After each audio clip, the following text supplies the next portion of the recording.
Hello छात्र, good morning. स्वागत है आपके क्लास थर्ड में दो चर वाले रैखिक समीकरण वाले क्लास में। पिछले क्लास में हम लोग किए थे द्विघात बहुपद, उसका आप रिवीजन कर लिए होंगे आशा करते हैं। तो आज हम चलते हैं अध्याय 3 क्लास 3/3 यानी 30 डेज चैलेंज वाले क्लास में दो चर वाले रैखिक समीकरण समझते हैं, पढ़ते हैं, जानकारी लेते हैं। ठीक है, तो दो चर वाले रैखिक समीकरण होता क्या है? तो वैसा समीकरण जिसमें दो चर हो और उसका घात एक हो, दो चर वाले रैखिक समीकरण कहलाता है। रैखिक का मतलब हो गया कि उसका घात कितना होना चाहिए, एक, और दो चर का मतलब कि टू वेरिएबल। वेरिएबल कौन कौन होता है? एक्स होता है, वाई होता है, जेड होता है। तीनों में यदि कोई भी दो समीकरण में दिख जाए तो समझ लीजिए कि दो चर वाला हो गया। अगर घात सबका एक हो तो समझ लीजिए क्या, वो रैखिक हो गया। तो जब दो चर वाले रैखिक समीकरण बनते हैं तो उसमें दो चर होते हैं और सभी का घात कितना होता है? एक होता है। तो चलिए देखा जाए कि दो चर वाला समीकरण यानी रैखिक समीकरण बनता कैसे है। तो उसके लिए हम क्या करते हैं कि एक मानक रूप लिख लेते हैं, बना लेते हैं, वो हमेशा इसी रूप में रहता है। तो क्या होता है जी, A X plus B Y plus C equal to zero बोलना बहुत जरूरी है। तो दो चर वाले रैखिक समीकरण का मानक रूप क्या होता है? A X plus B Y plus C equal to zero होता है, जिसमें एक्स का गुणांक ए होता है, वाई का गुणांक बी होता है, और फिर से कल की तरह सी जो होता है वो होता है अचर पद। क्या होता है? अचर पद होता है। अब इसमें देखने और सोचने वाली बात यह है, इसमें चर कितने हैं? दो। चर कितने हैं? दो। तो सॉल्यूशन करने के लिए समीकरण भी कितने चाहिए? दो। कितने समीकरण चाहिए? दो। तो एक समीकरण और की जरूरत पड़ेगी, A X plus B Y equal to zero. अब यहाँ समीकरण हो गए दो, समीकरण हो गए दो। तो इसमें ए दोनों रहेगा तो पता तो चलेगा नहीं कि कौन ए है पहला का, कौन ए है दूसरा का। तो इसलिए पहला को मानेंगे समीकरण एक और दूसरा को मानेंगे समीकरण दो। पहला में ए बी सी जो भी दिख रहा है उसको कर देंगे A1 B1 और C1। दूसरा में जो भी दिख रहा है उसको कर देंगे A2 B2 और C2। देखो यहाँ भी मेरा नाम आ गया, क्या हो गया? B2। ठीक है, तो A1 B1 A2 B2 और C1 C2 की सहायता से ऑलरेडी पहले से हम पता कर सकते हैं कि इस दोनों समीकरण को यदि हल करेंगे तो कितने हल हो सकते हैं, कितने हल हो सकते हैं। किसकी सहायता से? A1 B1 C1 और A2 B2 C2। आपके एग्जाम में आता भी है, दो समीकरण देगा और आपसे पूछा जाएगा कि बताइए कि A1 by A2 B1 by B2 C1 by C2 की सहायता से इसको आप चेक करके बताइए कि इसमें कितने हल होंगे। इसका तीन कंडीशन होता है। कितने कंडीशन होते हैं? तीन। बात रहा कौन कौन होते हैं, तो उसको थोड़ा सा समझा जाए। एक तरफ से समझ लीजिए, VVI एग्जाम में छपने वाला है जी, एग्जाम में छपने वाला है। तीन कौन कौन होते हैं ध्यान से समझेंगे, तीन कौन कौन होते हैं ध्यान से समझेंगे। पहला होता है A1 by A2, A1 by A2 is not equal to B1 by B2। दूसरा होता है A1 by A2 equal to B1 by B2 equal to C1 by C2। तीसरा होता है A1 by A2 equal to B1 by B2 is not equal to C1 by C2। अगर यदि A1 by A2 is not equal to B1 by B2 रहे तो इस स्थिति में एक हल होते हैं। कितने हल होते हैं? एक हल। इसका ग्राफ कैसा होता है? तो इसका ग्राफ होता है प्रतिच्छेदी, प्रतिच्छेदी। इसमें ग्राफ दिखता कैसे है? इसमें ग्राफ कुछ इस तरीका से काटते हुए दिखता है, इस तरीका से काटते हुए दिखता है। कितने पॉइंट पे? एक पॉइंट पे। इसलिए इसकी कितने हल होते हैं? एक हल। इसी का दूसरा नाम भी है अद्वितीय हल, अद्वितीय हल। दूसरा कंडीशन समझते हैं। दूसरा क्या है? A1 by A2 equal to B1 by B2 is not equal to C1 by C2। तो इस स्थिति में कितने हल होते हैं? अनेक हल। कितने हल? अनेक हल, अनेक हल या अनगिनत हल, या अनगिनत हल, अनगिनत हल। इसमें इसका ग्राफ कैसा होता है? तो इसका ग्राफ होता है संपाती। क्या? संपाती। संपाती कहने का मतलब एक ग्राफ इस रेखा का हो गया और इसी पर दूसरा भी चला जाएगा। देखिए ये दोनों चला गया इसी रेखा पे, तो दोनों हर जगह ना एक दूसरे को टच करता रहा, तो हर जगह टच कर रहा है इसलिए अनेक हल हो जाएगा। जब तीसरा क्या हो जाएगा जी, a1/a2 is not sorry equal to b1/b2 is not equal to c1/c2। इस स्थिति में कितने हल होते हैं, तो इस स्थिति में कोई हल नहीं होता है, कोई हल नहीं होगा। अब कोई हल नहीं होगा इसका मतलब ये रेखा एक दूसरे को काट ही नहीं रहा, तो नहीं काटेगा तो समांतर हो सकता है। क्या हो सकता है, समांतर। क्या होगा, समांतर होगा। समांतर कैसे होता है, जब दो सरल रेखा के बीच की दूरी हमेशा समान हो, कभी घटे ही ना, तो दोनों रेखा समांतर होती है इस तरीका से। क्या होता है, समांतर।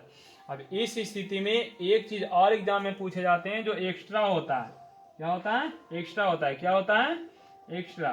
पहला क्या होता है जी, आपसे पूछेंगे इसमें 3 कंडीशन रहते हैं, आश्रित होते हैं, विरोधी होते हैं कि अविरोधी होते हैं।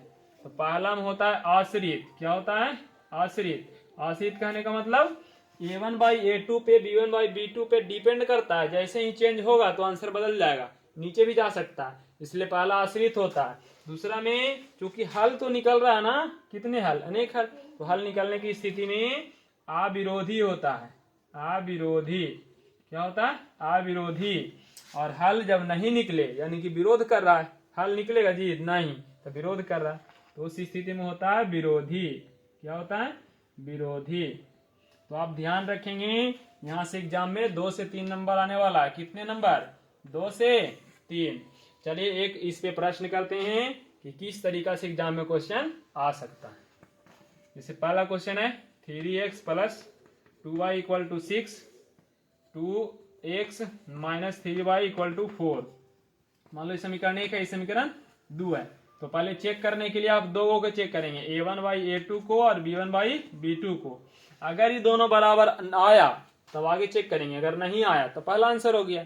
अगर आया ही दोनों बराबर तो तीसरा भी चेक करेंगे, और अगर ये दोनों बराबर आने के बाद तीसरा ही बराबर हुआ तो दूसरा आंसर, और तीसरा बराबर नहीं हुआ तो आंसर 4 नंबर वाला, सॉरी 3 नंबर वाला। कितने नंबर वाला, 3 नंबर वाला। चेक करते हैं। a1 कौन होगा, पहला समीकरण से x का गुणनफल a1 होगा। पहला समीकरण x का गुणनफल 3, x का गुणनफल 3। दूसरा समीकरण x का गुणनफल 2, इसलिए a2 का मान होगा 2 इक्वल टू b1 y के गुणनफल 2 और b2 -3। क्या हो जाएगा, -3। तो आप खुद सोच लीजिए कि 3/2 तो प्लस वाली संख्या है, माइनस वाली संख्या है। माइनस नीचे रहता नहीं है, ऊपर चला जाता है, तो माइनस वाला संख्या प्लस वाला संख्या के बराबर हो सकता है, नहीं हो सकता। तो नहीं हो सकता, इसलिए हम कह सकते हैं कि a1/a2 not equal to b1/b2। तो इस स्थिति में कौन सा शर्त आया, पहला आया। अब पहला में क्वेश्चन के तरह से पूछ सकता है, 3 तरह से, सॉरी 4 तरह से। कौन कौन, इसमें कितने हल होते हैं, तो एक हल होगा। ग्राफ कैसा होगा, प्रतिच्छेदी होगा। आकार दिखेगा आकृति में कैसा, तो ऐसा दिखेगा भाई। आश्रित होगा, विरोधी होगा। क्या विरोधी होगा, तो विरोधी सॉरी आश्रित होगा। क्या होगा, आश्रित होगा। तो चलिए आज ये ऑब्जेक्टिव के रूप में इस प्रश्न को खत्म किए हैं। अब आगे चलते हैं कि 2 चर वाले रैखिक समीकरण को कितने विधि द्वारा हल किया जाता है, कितने विधि द्वारा हल किया जाता है। तो 2 चर वाले रैखिक समीकरण को निम्नलिखित 4 विधियों द्वारा हल किया जाता है। कितने विधि द्वारा, 4। पहला, हल करने की तरीके या हल करने की विधियां। कितने हैं जी, 4 हैं। कितने हैं, 4। पहला कौन है, विलोपन विधि, शायद पढ़े होंगे, एलिमिनेशन मेथड, विलोपन विधि। दूसरा क्या है जी, प्रतिस्थापन। क्या है, प्रतिस्थापन विधि। और तीसरा क्या है जी, तीसरा है वज्र गुणन, वज्र गुणन विधि।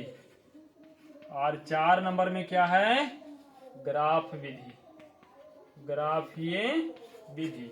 4 नंबर में ग्राफीय विधि। कौन सा विधि, ग्राफीय विधि है 4 नंबर में, ग्राफीय विधि। इसको स्टार लगा लीजिए। 5 अंक का फिक्स क्वेश्चन है, आएगा तो आएगा। फिलहाल हम 3 क्वेश्चन पे अध्ययन करेंगे, इसको एक अलग से वीडियो बना के डालेंगे, ग्राफ 5 नंबर पक्के करने वाले में से। ठीक है, चलिए तो हम पहला देखते हैं विलोपन विधि। किस तरीका से विलोपन विधि से बनाया जाता है। मान लो एक पहला क्वेश्चन ले लेते हैं, 2x plus 3y equal to 4, और लेते हैं 3x minus 2y equal to 3। अब देखते हैं इसको हल करके विलोपन विधि से कैसे बनाया जाता है। विलोपन विधि से बनाने के लिए आपको इस बात पे जोर देना है, इस बात पे ध्यान देना है कि विलोपन के मतलब हुआ कि एगो छुप जाना चाहिए, मतलब कट जाना चाहिए। या तो x को काटिए या तो y को काटिए। काटने के लिए समीकरण को जोड़ भी सकते हैं, घटा भी सकते हैं। तो जोड़ेंगे घटाएंगे कटेगा कब, जब x या y के गुणनफल बराबर हो। तो सबसे पहले x का या तो y के गुणनफल को बराबर करेंगे। उसके लिए हम करेंगे क्या, सबसे पहले मानेंगे समीकरण 1, इसको मानेंगे समीकरण 2। किसको बराबर करना चाहते हैं बताइए, कमेंट कीजिए। x को, चलिए ठीक है x को करते हैं। x को बराबर करने के लिए यहाँ पे x गुना में 2 है, यहाँ पे गुना में 3 है। 2 और 3 का एलसीएम ले लीजिए, कितना होता है, 6 होता है। तो आप 6 करने के लिए 2 को कितना से गुना करेंगे, कन्फर्म है कि 3 से गुना करेंगे। अब 3 को कितना से गुना करेंगे, 2 से। तो इस चीज को लिखिए और सोल्व करिए। तो लिखिए समीकरण 1 गुना 3 और 2 गुना 2 करने पर बीच में खाली क्यों छोड़े हैं कि हम घटाएं कि जोड़ें, इस बात पे जोड़ देना है। तो जिसको बराबर कर रहे हो दोनों का चिन्ह प्लस है ना, तो प्लस है और जोड़ेंगे तो कटेगा, नहीं कटेगा तो घटाना पड़ेगा। कहने का मतलब यदि चिन्ह समान हो, ध्यान से, चिन्ह समान हो तो घटाएंगे, अगर विपरीत हो तो क्या करेंगे, जोड़ देंगे। जैसे माइनस है तो माइनस वाला को प्लस के साथ जोड़ेंगे तो कट जाएगा, लेकिन दोनों माइनस है तो जोड़ने से कटेगा नहीं, दोनों प्लस है जोड़ने से कटेगा नहीं। तो जब दोनों सेम रहे तो घटा देना है, विपरीत रहे तो जोड़ देना है। चलिए 3 से गुना करिए, क्योंकि सेम है तो हम बीच में घटाएंगे। 3 से पहला में गुना करें, 3 दूना 6x हो जाएगा, और 3 तिया 9y हो जाएगा, 4 तिया 12। ओके, 2 से गुना करेंगे, 2 तिया 6x हो जाएगा, माइनस 2 दूना 4y हो जाएगा, बराबर में हो जाएगा 2 गुना 3, तो कितना हो जाएगा 6। दोनों समीकरण को घटाया जाए, तो ये माइनस, ये प्लस और ये माइनस, घटाते वक्त चिन्ह को चेंज करते हैं। ये दोनों कट जाएगा, 9 में घटाएंगे तो बच जाए, सॉरी जोड़ेंगे तो 9 और 4 कितना हो जाएगा 13y, बराबर में 12 में 6 घटाएंगे कितना हो जाएगा 6, y और क्या हो गया 6/13। कोई दिक्कत, y का मान निकल गया तो y का मान आप 1 में भी रख सकते हैं, 2 में भी रख सकते हैं, जहां आपकी मर्जी है। चलिए हम रखते 1 में। y का मान समीकरण 1 में रखने पर समीकरण 1 क्या है जी, तो 2x plus 3y equal to 4 है। y की जगह क्या रखना है 6/13, 2x प्लस यानी कि 3 into 6/13 that is equal to 4। 2x बराबर क्या हो जाएगा जी, सॉरी प्लस 6 तिया 18 बटा में होगा 13 बराबर 4। तो 2x बराबर होगा 4 माइनस 18/13, तो एलसीएम ले लेंगे बटा 1 करके। तो 2x बराबर क्या हो जाएगा 13 और 1 का एलसीएम 13 होगा, 13 चौका 52, माइनस 18 गुना 1 18, घटा दीजिए क्या होने वाला है। तो 2x बराबर हो जाएगा 52 में 18 यदि कम करेंगे तो इधर बच जाएगा, यानी कि बच जाएगा 12 में जाएगा तो 4 बचेगा ना, यहाँ से बच जाएगा 1, तो 4 में 1 जाएगा तो 3 बचेगा, 34 बटा में 13, 2 से काटेंगे 17 दूना 34, तो x बार होगा 17/13 और y का मान हमारे पास आया था 6/13। ये हो गया आपका आंसर। समझ में आया, कोई दिक्कत है, चलिए ठीक है, समझ में आया, बहुत अच्छा। अब इसके आगे दूसरे नियम पे चलते हैं, प्रतिस्थापन विधि। कौन सा विधि, प्रतिस्थापन विधि। प्रतिस्थापन विधि से बनाने के लिए आपको एक दूसरा समीकरण लेते हैं, 2x plus 8y equal to 3, 3x plus 2y equal to 4। ठीक है, अब इसको प्रतिस्थापन विधि से बनाते हैं। तो चलिए यहाँ से 2 हटा लेते हैं और भी आसान बन जाएगा। तो चलिए समीकरण 1 मानते हैं, इसको 2 मानते हैं। कौन सा विधि से, प्रतिस्थापन, ध्यान दीजिएगा, प्रतिस्थापन का मतलब हुआ कि एक से मान निकालिए दूसरा में स्थापित कर दीजिए, एक से मान निकालिए दूसरा में स्थापित कर दीजिए। तो किसी भी समीकरण से आप निकाल सकते हैं x का मान या तो y का मान, एक से निकालिए दूसरा में रखिए, प्रति जोड़ स्थापन हो गया। ठीक है, तो चलिए हम चलते हैं समीकरण 1 से, और 1 से बनाने के लिए आप x का मान निकाल सकते हैं या फिर y भी निकाल सकते हैं। और आसान कौन सा होगा, जिसमें कोई संख्या गुना ना रहे उसका मान निकालो, इसलिए कि गुना में रहता है तो भाग में जाता है, तो गुना ना रहे उसका निकालो, थोड़ा आसान होगा। अगर ऐसा ऑप्शन ना मिले कि सबके गुना में है तो फिर किसी को भी निकाल लो। तो 3 minus 8y that equal to question, sorry समीकरण नंबर 3। अब 3 के मान चूंकि इसको निकालें किससे, 1 से, तो 2 में रखना है, जिससे निकाले उसके बगल वाला में रखना। ओके, तो लिखो यहाँ पे समीकरण 3 का मान समीकरण 2 में रखने पर 2 क्या है जी 3x plus 2y that is equal to 4। X बराबर कितना है 3 माइनस 8y, यहाँ रख दीजिए 3 का 3 है, x की जगह 3 माइनस 8y और प्लस में 2y इक्वल टू 4। इसको गुना किया जाए, गुना कीजिएगा पता चलेगा। 3 को 3 से गुना करेंगे 9 आएगा, 3 को 8 से गुना करेंगे माइनस 24y प्लस में 2y दैट इक्वल टू 4। 24 यदि इसमें जोड़ेंगे तो हो जाएगा माइनस में 22 यानी 22y बराबर 4 हो जाएगा। 4 को इधर लाओ 22 को इधर भेजो, तो 22y बराबर 9 माइनस 4 कितना बचेगा 5, इधर बचेगा 22y, तो y बराबर क्या होगा 5/22। ठीक है, कोई दिक्कत? जैसे y का मान पिछला में निकला था तो x निकालने के लिए आप क्या किए थे, या x निकला था तो y निकालने के लिए आप क्या किए थे, 1 या 2 किसी में भी रखे थे। तो यहाँ पे जल्दी बनाना है तो 3 में रखिए, अगर आराम से बनानी है तो फिर कोई नहीं 1 में या 2 में कहीं भी रख सकते हैं। पर हम 1-2 में क्यों रखें, उसी का तो सोल्यूशन करके 3 निकाले हैं, तो कंफ्यूजन ना हो, सीधा x या y निकले उसको 3 में ही रख दें। किस में रख दें 3 में। यहाँ लिख लीजिए y का मान समीकरण 3 में रखने पर 3 क्या है जी, तो x इक्वल टू है 3 minus 8y, 3 minus 8 into y का मान 5/22, 11 दूनी 22, 4 दूनी 8, तो होगा 3 माइनस 5 का 20 बटा में 11, एलसीएम लेंगे तो एलसीएम 11, 11 33 माइनस 20, आंसर हो जाएगा 13/11, यानी x के मान 13/11, y का मान 5/22। कोई दिक्कत है? चलिए तो ठीक है, अब आगे देखते हैं ब्रज गुणन विधि। कौन सा विधि? वज्र गुणन विधि। अगर वज्र गुणन विधि की बात किया जाए तो उसमें एक सूत्र होता है। क्या होता है? सूत्र होता है। अब उस सूत्र की सहायता से ही बनाया जाता है, सूत्र की सहायता से ही बनाया जाता है।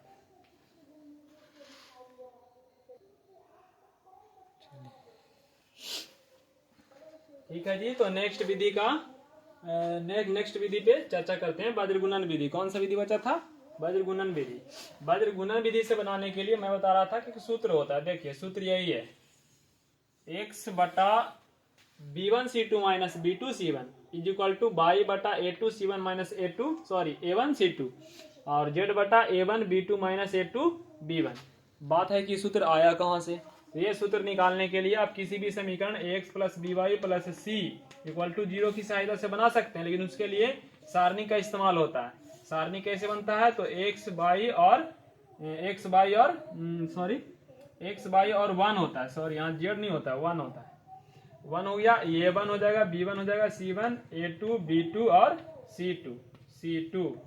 किस तरीका से? पहला समीकरण का डायरेक्ट x y निकालना है, ये हो गया, एक 1 हो गया और कांस्टेंट के रूप में आता है, और पहला समीकरण है तो a1 b1 c1 हो जाएगा और a2 b2 c2 हो जाएगा।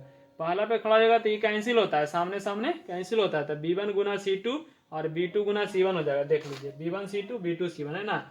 बाई पे खड़ा होते हैं तो लिखा तो वैसे ही सेम है, लेकिन बाई चूंकि बीच वाला माइनस होता है तो माइनस होता है, तो इस पे एक कैंसिल होगा, एक कैंसिल होगा, तो a1 c2 बाद में लिखाएगा और a2 c1 पहले लिखाएगा। देखिए है ना लिखा हुआ। उसी तरीका से 1 पे खड़ा होंगे तो ये कैंसिल होगा, ये कैंसिल होगा, तो a1 b2 अब माइनस हो जाएगा, नीचे से ऊपर गुना करें तो a2 minus b1 a2 b1। Okay, अब ये सूत्र की सहायता से हम वज्र गुणन विधि भी सीख लेते हैं। ठीक है, a1 का मान क्या है? 2 है, a1 b1 और c1 लिख लीजिए, आसानी होगा बनाने में। a2 b2 और c2, a1 2 3 0, चलिए 4 माइनस 2 और 3, अब आराम से यहाँ पे रखा जाए। x के बटा में b1 को c2 से, b1 किधर है, c2 किधर है, 3 गुना 3 9 माइनस b2 c1, b2 किधर है, यहाँ है, c1 किधर है, 0 0 हो गया, बराबर बाई बटा में a2 c1 4 गुना 0 0 माइनस a1 c2 6 गुना 2 3 गुना 2 तो कितना हो जाएगा 6 बराबर 1 बटा a1 b2, a1 यहाँ पे है और b2 यहाँ पे है, 2 गुना माइनस 2 बराबर माइनस 4, माइनस सूत्र से आ गया, और a2 को गुना करेंगे b1 से, a2 b1 यानी कि 4 गुना 3 हो गया 12। क्या हो गया 12। अभी this is ratio a, this is b और दिस इज c। x के बटा में 9 आया, y के बटा माइनस 6 और यहाँ आ गया 1/12 4 16 माइनस 16। एक बार यहाँ से तुलना कर दीजिए और एक बार यहाँ से तुलना कर दीजिए, x निकल जाएगा और y भी निकल जाएगा। अगर यहाँ से तुलना करेंगे तो x/9 बराबर 1/-16, तो 9 भागा मिल जाएगा तो गुना में, तो x बराबर 9/16 माइनस में अंश है। इसी तरीका से y/-6 है बराबर 1/-16, माइनस से माइनस कट गया, 6 भागा में मिल जाएगा तो गुना में, तो y बराबर होगा 6 ऊपर 16 नीचे, 6 से 3 दूनी 6, 8 दूनी 16, मतलब 3/8, यानी x के मान आ गया आपका -9/16, y का मान आ गया -3/8। इस तरीका से आप 3 विधि सीख चुके हैं, ठीक है। बाकी चौथा विधि आपका बच रहा है ग्राफ। ग्राफ को अलग तरीके से और बेहतर तरीके से एक अलग वीडियो में बना के हम आपको बताएंगे, ठीक है। फिलहाल हम बात करते हैं कि भिन्न वाला प्रश्न कैसे बनाते हैं, उसके बाद हम बात करेंगे आयु वाले प्रश्न कैसे बनाते हैं, रेलगाड़ी वाले कैसे बनाते हैं। ये सारे प्रश्न आते हैं आपको एक्सरसाइज 3 में, एक्सरसाइज 3 में। तो सबसे पहले हम बात करते हैं भिन्न वाला। कौन सा वाला? भिन्न वाला। भिन्न वाला प्रश्न हो गया, आयु वाला प्रश्न हो गया, चाल दूरी, चाल या दूरी, ये वाला प्रश्न हो गया। ये सारे जो प्रश्न हैं वो सब 5 अंक के आते हैं। कितने अंक? 5 अंक, 5 नंबर में पूछा जाएगा, लॉन्ग क्वेश्चन, ठीक है। भिन्न वाले प्रश्न बनाने के लिए आप क्या करेंगे, अगर कोई भी प्रश्न दे दिया जाए तो उसमें अंश और हर आता है। क्या आता है? अंश और हर। तो अंश को यदि आप x मानते हैं तो हर को y मानना पड़ेगा। तो उस स्थिति में भिन्न हमेशा बना लेंगे। क्या कर लेंगे? भिन्न बना लेंगे, x/y। क्या बना लेंगे? भिन्न x/y। उसके बाद प्रश्न के अनुसार चलना है। किसके अनुसार चलना है? प्रश्न के अनुसार। किसके अनुसार? प्रश्न के अनुसार। जैसा बोल दे, जैसा बोल दे। ऐसे बोले कि अंश और हर में 2 जोड़ दिया जाए, तो x में भी 2 जोड़ेंगे और y में भी 2 जोड़ेंगे, तो 3 हो जाती है। तो लिखेंगे 3, अब बटा में 1 करके पीछे से गुना करके समीकरण बना लेंगे। और जैसे ही समीकरण बनेगा 2 गो, वैसे आप विलोपन, प्रतिस्थापन, ब्रज गुणन, जो भी विधि आपको आता है उस विधि से लगा के आप हल कर सकते हैं। अब हम बात करते हैं आयु वाले प्रश्न पे। किस पे? आयु वाले प्रश्न पे। आयु वाले प्रश्न कैसे बनाएंगे? तो जब भी किसी व्यक्ति की आयु, उसके पिता की आयु या किसी नाम दे दिया जाए उसकी आयु के बारे में बात करें, तो आयु हमेशा वर्तमान माना जाता है। क्या माना जाता है? वर्तमान। माना कि वर्तमान आयु जो है वो 1 वर्ष है। कितना वर्ष है? 1 वर्ष है। तो इसमें 2 शब्द एक्स्ट्रा आते हैं, एक आता है पश्चात और एक आता है पूर्व। तो पूर्व का मतलब होता है पहले, पूर्व का मतलब पहले, और पश्चात का मतलब होता है बाद। पश्चात का मतलब बाद। अब बाद में क्या फर्क है जी, और पूर्व यानी कि पहले में क्या फर्क है? तो अगर अभी हमारा उम्र मान लिया जाए कि 25 वर्ष है। कितने वर्ष है? 25 वर्ष। तो बताइए 3 वर्ष पहले हमारा कितना रहा होगा? 22 वर्ष रहा होगा ना। तो पहले का मतलब आयु को माइनस करना होता है। क्या करना होता है? माइनस करना होता है। और यदि अभी हमारा आयु 25 वर्ष है तो 5 वर्ष बाद कितना हो जाएगा? 30 हो जाएगा ना। तो आप क्या करेंगे कि बाद के मतलब आयु को क्या करेंगे? प्लस करेंगे, और पहले के मतलब आयु को माइनस करेंगे। मान लीजिए कोई प्रश्न में बोल रहा है आपको कि रमेश है जी, जिसका आयु पिता के आयु से 3 वर्ष बड़ा है और 3 वर्ष बाद, 3 वर्ष बाद, तो रमेश के भी आयु भी 3 बढ़ेगा और पिता के भी आयु भी 3 बढ़ेगा। दोनों की आयु को क्या करेंगे? बढ़ाएंगे। बोलेगा 3 वर्ष पहले, तो दोनों की आयु को क्या करेंगे? घटाएंगे। क्या करेंगे? घटाएंगे। x - 3 और y - 3। उसके बाद जिस अनुसार बोलेगा समीकरण बनाने, उस अनुसार कंडीशन के अनुसार समीकरण बना के उसको विलोपन या प्रतिस्थापन या ब्रजगुणन विधि से हल कर लेंगे। ओके, आप चलते हैं चाल, दूरी और एक समय से। चाल, दूरी, ट्रेन इस प्रकार की 9 धारा वाली बात होगी, तो उस स्थिति में आपको ध्यान देना है कि अनुकूल है कि प्रतिकूल है। अनुकूल या प्रतिकूल। प्रतिकूल का मतलब हो गया विरोध के रूप में। जैसे हवा आ रहा है सामने से, हम भी सामने जा रहे हैं तो विरोध हो गया। लेकिन हवा पीछे से आ रहा है, हम भी आराम से आगे की ओर जा रहे हैं तो साथ साथ हो गया। अनुकूल का मतलब क्या हुआ? साथ साथ। जिधर हवा जा रहा है उधर की ओर साइकिल चलाए होंगे आप, चलाए हैं? चलिए, तो उधर जाते हैं तो आराम लगता है ना। हाँ, तो आराम लगता है तो समझ लीजिए कि चाल क्या हो रहा है? प्लस हो रहा है। और यदि आप विपरीत दिशा में आ रहे हैं, आप कोचिंग आ रहे हैं पढ़ने और कोचिंग की तरफ से हवा आ रहा है तो आपको धीरे धीरे ले जाता है या पीछे की ओर ढकेल देता है, तो उस स्थिति में प्रतिकूल होता है, तो वहां पे चाल क्या हो जाता है, घट जाता है। जब चाल घटेगा तो समय बढ़ेगा। धीरे धीरे चलेंगे, कछुआ के चाल से चलेंगे, कछुआ के चाल से तो देरी से पहुंचेंगे, लेकिन खरगोश के चाल से चलेंगे तो तुरंत पहुंच जाएंगे। तो बात यही है कि यदि चाल बढ़ेगा तो समय कमेगा, अगर समय कमेगा तो चाल बढ़ेगा, अगर चाल कम गया तो समय बढ़ जाएगा। क्या हो जाएगा, समय बढ़ जाएगा। तो चाल दूरी वाले प्रश्न बनाने के लिए एक सूत्र होते हैं, हमेशा उसी सूत्र पे बनाया जाता है, समय बराबर टोटल दूरी बटा चाल, टोटल दूरी बटा चाल। इसको आप ध्यान रखेंगे। हम कोशिश करेंगे कि एक भिन्न वाला, एक आयु वाला और एक चाल दूरी वाला प्रश्न, एक नाव धारा वाला आपको करा दे। ठीक है, तो इस तरीका से हम इस अध्याय 3 को 2 चर वाले रैखिक समीकरण को समाप्त करते हैं। इसके बाद हमें एक ग्राफ है जो अलग तरीका से हम पढ़ा देंगे उसको, और ये एक क्वेश्चन का अलग अलग से वीडियो हम बना करके आपके पास पहुंचाएंगे। ठीक है, भिन्न वाला अलग से, आयु वाला अलग से, चाल दूरी वाला अलग से। ध्यान देंगे, इस हर एक क्वेश्चन वीवीआई है तो इस पे थोड़ा सा ध्यान ज्यादा करना है क्योंकि 5 नंबर में छपने वाला है। ठीक है, थैंक यू।